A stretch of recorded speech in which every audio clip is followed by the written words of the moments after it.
సంవత్సరాల తరబడి ఎన్ని మందులు వాడినా మీ మోకాల నొప్పులు తగ్గట్లేదా? ప్రాణ పెయిన్ క్లినిక్ లో అత్యాధునిక చికిత్స. మిత్రులందరికీ నమస్కారం. ఈరోజు ఒక సున్నితమైనటువంటి అంశంతో మన అడ్వకేట్ నాగేశ్వరరావు పూజారి గారు మన ముందు ఉన్నారు. వారిని అడిగి ఆ అంశం ఏంటో, దానికి సంబంధించిన విషయాలు ఏంటో తెలుసుకుందాం. సార్ నమస్తే. సార్, డివోర్స్ తీసుకోవాలంటే ఆడవాళ్ళకి చట్టాలు అనుకూలంగా ఉన్నాయి, మగవాళ్ళకి అనుకూలంగా లేవు అనేటటువంటి ఒక బలమైనటువంటి భావన మగవాళ్ళల్లో ఉంది. అలా ఉన్నటువంటి వాళ్ళు చాలామంది ఆ లైఫ్ అత్తకని బతుకులు ఉన్నటువంటి లైఫ్ని జీవితాంతం అలాగే లీడ్ చేస్తూ నిరాశ నిస్పృహల్లోకి వెళ్ళిపోయి ఆర్థికంగా నష్టపోతున్నారు, మానసిక పరమైనటువంటి స్థితికి లోనవుతున్నారు, గురి అవుతున్నారు.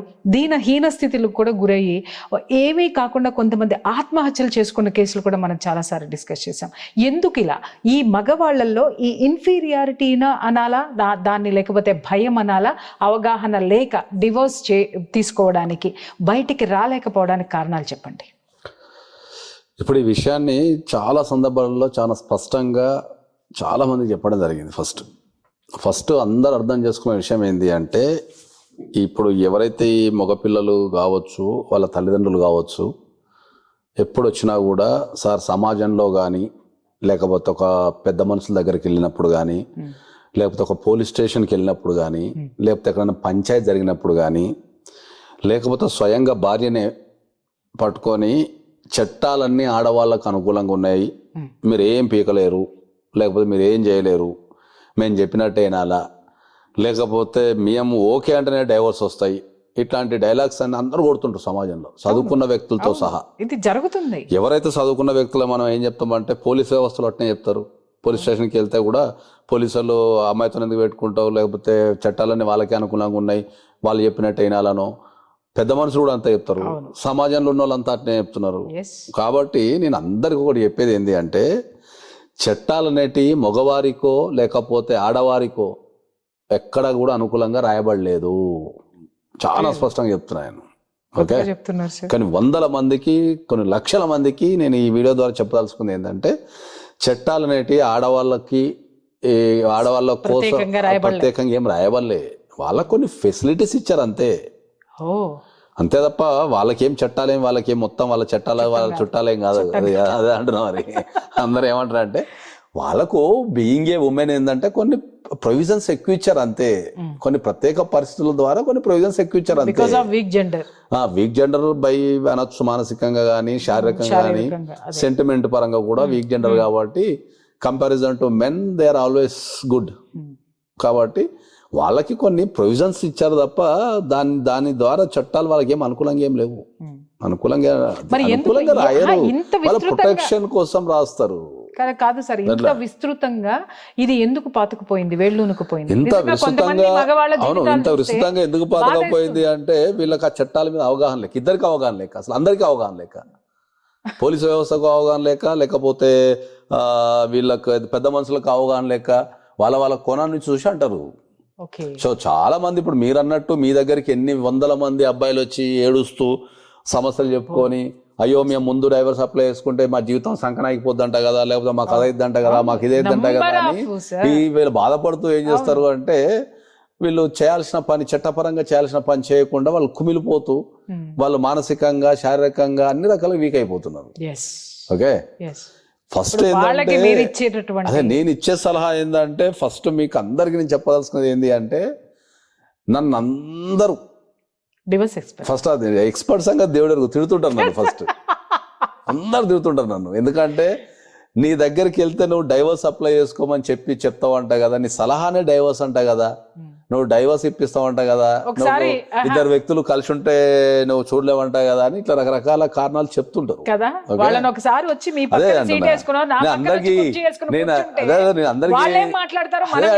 నేను అందరికీ ఏం చెప్తా అంటే ఏంటంటే, వీళ్ళు అందరికి అర్థం కాని విషయం ఏంటంటే, మనిషి అంటే జీవితం ఒకటే, మళ్ళీ దీనికి ఆప్షన్ లేదు మనకు.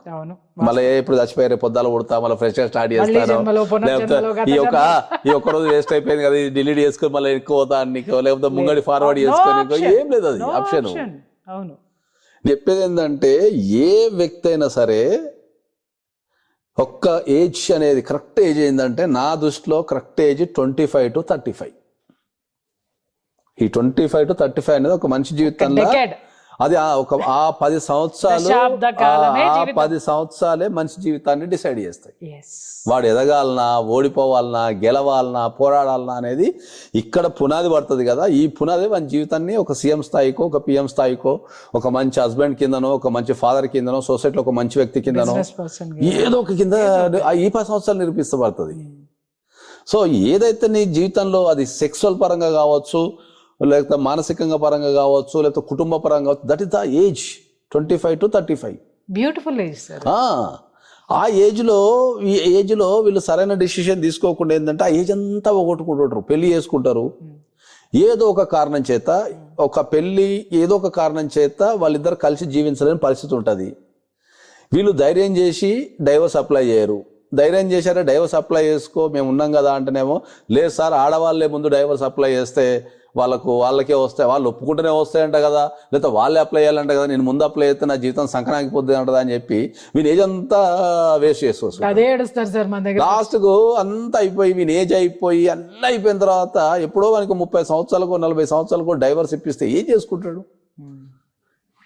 నేను కొన్ని లక్షల మంది జీవితాలను చూసినా కాబట్టి నాకు ఏమనిపిస్తుంది అంటారు, వీళ్ళు ఏజ్ ఇంపార్టెంట్ కదా, పైసలు ఇవ్వాల పోతే రేపు వస్తాయి, ఎల్లుండి వస్తాయి, సంపాదించుకుంటావు.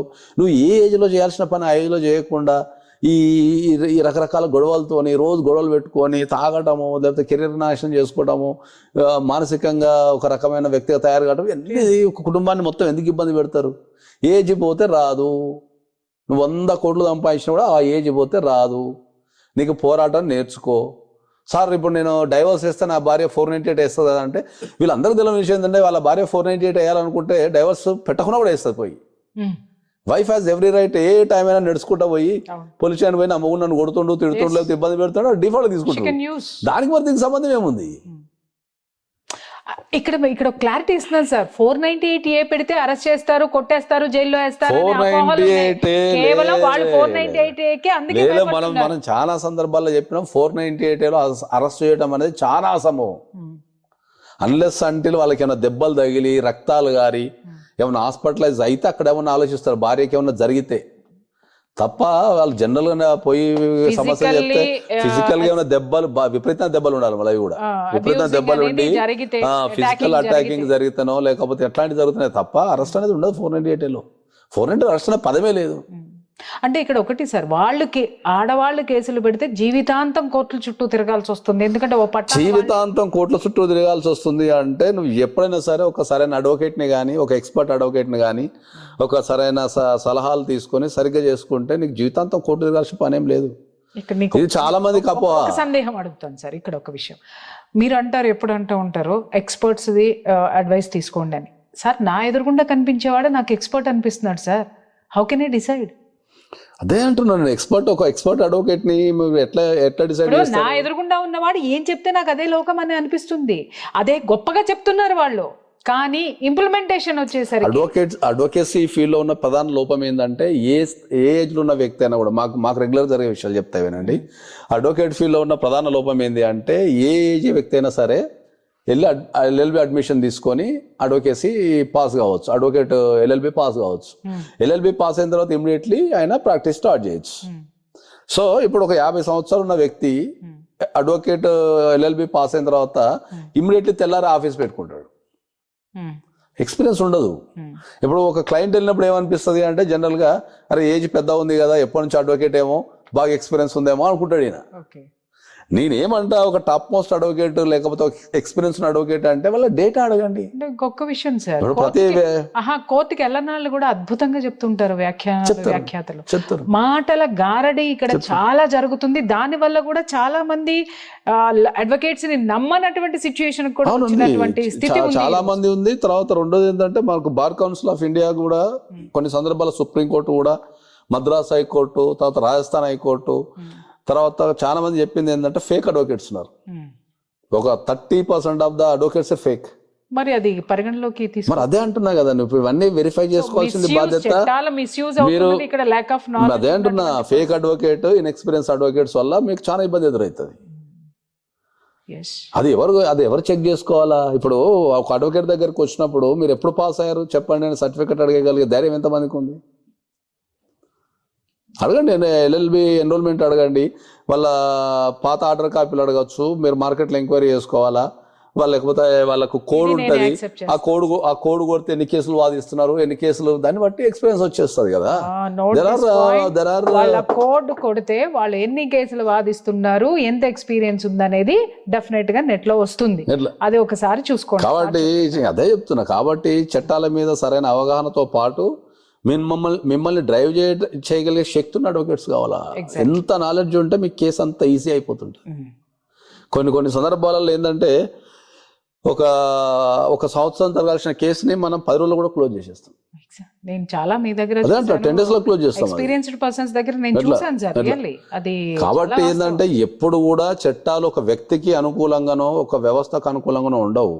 వాళ్ళకు కొన్ని ప్రొవిజన్స్ ఇవ్వబడతాయి.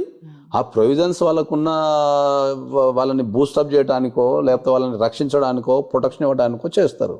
ఇప్పుడు 498 అనేది ఉంది. 498 అనేది ఆడవాళ్ళకు అనుకూలంగానో ఆడవాళ్ళని సతాయించమనో పెట్టలే చట్టం. పెళ్లి చేసుకొని ఒక ఇంటికి పోతే అక్కడ ఏమైనా తెలిస్తే ఒక ఇబ్బంది ఎదురైతే ఆమెను కాపాడటానికి రమ్మన్నారు అంతే. దాన్ని మనోళ్ళు ఏం చేస్తున్నారు, మాట్లాడితే పోయి పోలీస్ స్టేషన్లో కూర్చొని కేసు పెడతా అంటారు. నంబర్ ఆఫ్ టైమ్స్ కేసెస్ అనట్లే, టైమ్స్ పెట్టేటోళ్ళు ఉన్నారు, కేసులు పెట్టేటోళ్ళు ఉన్నారు. కాబట్టి సో ఇప్పుడు మీరు వాళ్ళకి ఇచ్చే భరోసా ఏంటి, మగవారికి ఇచ్చే భరోసా చెప్పండి. నేను మగవారికైనా సరే ఆడవారికైనా సరే ఒక ఇద్దరు వ్యక్తులు కలిసి ఉండలేని పరిస్థితి ఉంటే ఫస్ట్ మీరు కూర్చొని డిసైడ్ చేసుకోండి. తర్వాత డైవర్స్ వేసుకొని మంచిగా హాయిగా ఇంకో అమ్మాయిని చూసుకోవటమో ఒంటరిగా ఉండటమో కెరీర్లా చేసుకోండి తప్ప ఒకటే ఇంటి కింద ఉండి రోజు గొడవలు పెట్టుకుంటా బాడీ అంతా నెగిటివ్ పాకి ఆ నెగిటివ్తోనే అందరిని చూసి ఆ టెన్షన్లో మనం చక్కగా పని చేయక వీళ్ళందరికీ అర్థం కాని విషయం ఏంటంటే మనం రోజంతా ఎవరైనా ఆడోళ్ళైనా సరే మొగోళ్ళైనా సరే రోజంతా కష్టపడతాం. మనం ఇప్పుడున్న సిచ్యువేషన్లో ఎంత ఆడోళ్ళు మొగోళ్ళు రోజంతా కష్టపడిన తర్వాత మన ఇంటికి పోతాం. ఇంటికి ఎందుకు పోతాం, రీఛార్జ్ చేయడానికి పోతాం. తోడు ఓ నీడ పంచుకొని ఆనందాలు అనుభూతులు రకరకాలు పంచుకోవడానికి ఇంటికి పోతాం. ఈ రోజు అంతా కష్టాలు పడి మళ్ళీ ఆడిపోతే ఆడ కూడా కష్టాలు ఏమంటే ఇక మంచి వాడు ఎక్కడి నుంచి బాగుపడతాడు అడిగా. అంటే ఇక్కడ ఒక విషయం సార్, వివాహ బంధానికి ఏ విధమైనటువంటి విలువలు లేవంటారా? వివాహ బంధానికి విలువల కంటే ఏంటంటే ఇంతకుముందు మనకు మానవ సంబంధాలని ఆర్థిక సంబంధాలు అన్నట్టు అట్లా తయారైపోయింది జీవితం. ఆయన నిజంగా తెలిసి అన్నాడో తెలియకన్నాడో కానీ ఇప్పుడు దీని అయితే మన వాళ్ళు అందరూ చేసేసిండు. ఏదైనా నీకేంది నాకేంది నీకెంత ఒక మనిషి కోసం బతకాలా, ఒక మనిషి యొక్క నమ్మకాన్ని గెలవాలా, ఒక మనిషికి మనం భరోసా ఇవ్వాలా, ఒక మనిషిని కాపాడుకోవాలా, ఒక మనిషి కోసం మనం త్యాగం చేయాలా అనే విషయాన్ని వీళ్ళందరూ మర్చిపోయి ఏమైనా లెక్కలు నీకెంత నాకెంత అని అడుగుతున్నారు అంతే. సో ఇప్పుడు మీరు మగవాళ్ళకి ఇచ్చే భరోసా చెప్పండి. నేను మగవాళ్ళకి ఇచ్చే డైరెక్ట్ చెప్పేది ఏంటంటే చట్టాలు ఎప్పుడు కూడా ఆడవాళ్ళకి అనుకూలంగా లేవు. వాళ్ళకు కొన్ని provisions, extra provisions comparison to men వాళ్ళకు కొన్ని ఎక్స్ట్రా ప్రొవిజన్స్ ఇచ్చారు. ఆ ఎక్స్ట్రా ప్రొవిజన్స్ అంటే ఏముంటుంది అంటే మన ఇంట్లో మనం ఎప్పుడన్నా మగపిల్లలు ఒంటరిగా పోతుంటే పంపించేస్తాం. ఓకే, ఒక ఆడపిల్ల ఒంటరిగా పోతుంటే పంపించం మనం, ఎవరో ఒక ఎస్కార్ట్ తమ్ముడో చిన్నోడో పెద్దోడో ఏదో ఒక ఎస్కార్ట్ ఇచ్చి మనం పంపిస్తాం. అర్థమైందా? దాని అర్థం ఆమెకు ఒక ఎస్కార్ట్ ఆమె క్షేమం కోసము ఆమె సేఫ్టీ కోసం సపోర్ట్ కోసం ఎస్కార్ట్ ఇస్తాం కానీ ఎవరైనా కనిపించుంటే తనమని పంపాం కదా. పోతూ పోతూ చూసినా ఎస్కార్ట్ అని కూడా పోదు కదా. కాబట్టి చట్టాలు అనే దాని మీద ఎక్కడ ఈ సమానము వీళ్ళకి ఎక్కువ వీళ్ళకి తక్కువ అని లేదు. ఆడవాళ్ళైనా సరే వాళ్ళకి అన్యాయాలు జరుగుతున్నాయి, అన్యాయాలు జరిగినప్పుడు కూడా వాళ్ళని కోర్టుకు రమ్మని చెప్తారు. మగవాళ్ళు కూడా అంతే, వాళ్ళకు అన్యాయాలు జరుగుతున్నాయి, జరిగినప్పుడు కోర్టుకు రమ్మని చెప్తారు. ఇప్పుడు వాళ్ళలో కూడా అవేర్నెస్ కొంచెం పెరిగింది సార్. ఎందుకంటే వాళ్ళకి ఇప్పుడు 498 వాళ్ళ మీద కూడా వాళ్ళ తరపు నుంచి కూడా అరెస్టులు చేయమని కేసులు తీసుకోమని కూడా సుప్రీంకోర్టు కూడా 498 కాదు జనరల్, అది కొద్దిగా రాంగ్ గైడెన్స్ పోయింది అది బాగా. అది ఎట్లా 498 అనే సెక్షన్ ప్యూర్లీ ఫర్ లేడీసే. మరి మగవాళ్ళ సంరక్షణకి ఏముంది? మగవాళ్ళ సంరక్షణకి జనరల్ గా వాళ్ళకి ఏమైనా ఇబ్బంది కలిగితే కోర్టుకి వెళ్ళి కేసు వేసుకోవచ్చు. జనరల్ ఐపీసీ ప్రొవిజన్స్ అన్ని వేసుకోవచ్చు. 420 కావచ్చు, 384 ప్రాపర్టీ ఎక్స్ట్రాక్షన్ చేస్తుంటే గనక మనం 384 వేసుకోవచ్చు, 420 వేసుకోవచ్చు. ఇబ్బందులు పెడితే రకరకాల సెక్షన్స్ ఉన్నాయి. 506 ఉంది, 406 ఉంది, ఇవన్నీ వర్తిస్తాయి. కాకపోతే ఏంటంటే ఇప్పుడు మనం జనరల్ చెప్పేది ఏంటంటే ఇవి జనరల్ పొజిషన్లు తీసుకోరు. ఎప్పుడు ఆడవాళ్ళ మీద కంప్లైంట్ ఇస్తే తీసుకోరు. ఏది అది- దానికి ఒక ప్రొవిజన్ ఉంది, దానికి ఒక సిస్టమేటిక్ ఉంది. సిస్టమ్ ఉంది. ఒక మీరు ఎక్స్పర్ట్ కలిస్తే భార్య మీద కేసు వేయడం ఎలా చెప్తాం మనం. వాస్తవం. 498 ఎక్కడ కూడా సుప్రీం కోర్టు చెప్పలేదు. యాక్చువల్ గా ఫెయిల్ అయ్యేది 2 చోట్ల సార్. ఒకటి ఏంటంటే అది రాంగ్ చుట్టూ ఉన్న బంధువులు ఇస్తారు.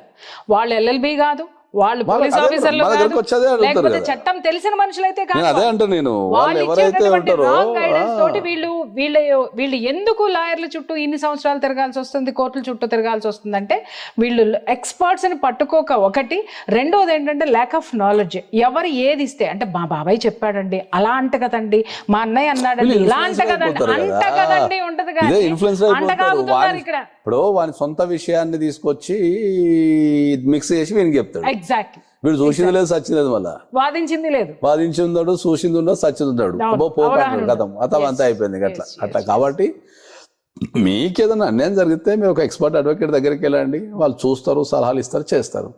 చట్టాలు ఆడోళ్ళకు అనుకూలంగా ఉన్నాయనేది కాదు, చట్టాలు ఆడోళ్ళకు ప్రొవిజన్స్ కొద్దిగా ఎక్కువ ఇచ్చారు అంతే. ఎక్స్ట్రా ప్రొటెక్షన్ నీకు ఎంత ఉందో వాళ్ళకి కొద్దిగా పరిధి ఇచ్చారు తప్ప.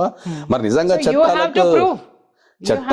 చట్టాలు ఆడవాళ్ళకు అనుకూలంగా ఉంటే ఏ మగోడు కూడా రోడ్డు మీద తిరగాడు, అందరు లోపలనే ఉంటాం. అది గుడ్. చూసారు కదా ఫ్రెండ్స్, ఎంత అద్భుతమైనటువంటి విషయాలు ఇక్కడ చర్చలోకి వచ్చినాయో మీరు గమనించాల్సినటువంటి అవసరం ఉంది. వివాహం అనేటటువంటిది ఆ వైవాహిక జీవితంలో సంసారం అనేటటువంటి బండి నడపాలి అంటే భార్యాభర్తలు ఇద్దరు కూడా 2 జోడెడ్ల బండి లాంటి సంసారానికి ఇద్దరూ చెరొక పక్క కూడా సమానమైనటువంటి ఎఫర్ట్స్ పెట్టాల్సినటువంటి అవసరం ఉంటుంది. ఒకవైపు ఒరిగిపోతూ ఉంటే రెండవ కాడి మోసేటటువంటి ఎద్దుకి మీదే ప్రెషర్ పడినప్పుడు ఎద్దుని కాడి వదిలేయమంటారు, కాడి వదిలేస్తారు. యజమాని ఎప్పుడు కూడా కాడి తీసి పక్కన పెడతారు. ఇక్కడ ప్రకృతి కూడా ఏం చెప్తుంది అనంటే కష్టాలు కన్నీళ్లు పడుతూ ఇదే జీవితం అని కాదు. సార్ చెప్పారు, 1 దశాబ్దం మాత్రమే మీకు విలువైనటువంటి జీవితం ఉంది. ఉంటారా? మీరిద్దరూ కలిసి కూర్చొని, భార్యాభర్తలు ఇద్దరు కలిసి కూర్చొని ఒక అవగాహనకు వచ్చి, ఒక అండర్స్టాండింగ్ వచ్చి అద్భుతమైన జీవితాన్ని గడపండి. లేదు అని అంటారా, ఇంకొక అద్భుతమైన జీవితం, మళ్ళీ పెళ్లి చేసుకోవాలనే కాదు. సార్ చెప్పారు అద్భుతమైన యాక్టివిటీస్, ఇంకేదైనా మీరు స్థిరపడవచ్చు లైఫ్లో. అటువంటి ఇంకొక కష్టాలు కన్నీళ్లు మానసిక పరమైనటువంటి ఇబ్బందులు లేనటువంటి జీవితాన్ని ప్రశాంతంగా గడపండి. మీరు ప్రశాంతంగా ఉండండి, సమాజాన్ని ప్రశాంతంగా ఉంచండి. సో మగవాళ్ళు ధైర్యంగా డివోర్స్ చేసుకోవచ్చు అనేటటువంటిది సార్ చెప్పారు. మీకు ఎవరికైనా ఇలాంటి ఇష్యూస్ ఏమైనా ఉన్నాయంటే స్క్రీన్ మీద కనిపిస్తున్నటువంటి నెంబర్కి కాల్ చేయండి. నాగేశ్వరరావు పూజారి గారు మీకు సరైనటువంటి సలహాలు ఇస్తారు. Thank you. సుమన్ టీవీలో మీ పర్సనల్ అండ్ బిజినెస్ ప్రమోషన్స్ కోసం కింది నెంబర్కి కాంటాక్ట్ చేయండి.